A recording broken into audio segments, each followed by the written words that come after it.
சாந்தாம்மா, சாந்தாம்மா. ஏன்பா காலங்காத்தாலேயே சோத்துக்கு வந்தா எப்படி? ஐயே, அவசரப்படாத தாயி. நான் ஒன்றும் சாப்பாட்டுக்காக இல்லை, ஒரு முக்கியமான விஷயம் உங்ககிட்ட சொல்லிட்டு போலான்னு வந்தேன். நீ என்னத்த முக்கியமான விஷயத்த சொல்ல போற? அட போதாயி, இன்னும் கொஞ்ச நாள்ல தேர்தல் வர போதில்ல. ஆமா, இப்ப என்ன அதுக்கு? கட்சிக்காரங்கெல்லாம் நம்ம ஓட்டுக்கு பணம் தர போறாங்களாம். என்னது பணமா? யாராரு எவ்வளவு கொடுக்க போறாங்க?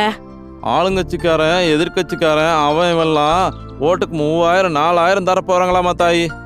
அப்பாடா, அப்படின்னா இந்த மாசம் பல பிரச்சனைகள் தீரும்.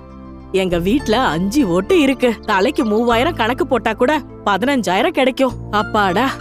தாயி, ஓட்டு போடுறது நம்ம கடமை, அதுக்கு பணம் வாங்குறது ரொம்ப தப்பு. இத சொல்லிட்டு போலான்னு காலங்காத்தாலேயே வந்தா நீங்க என்னடானா அதை சந்தோஷமா நினைக்கிறீங்க.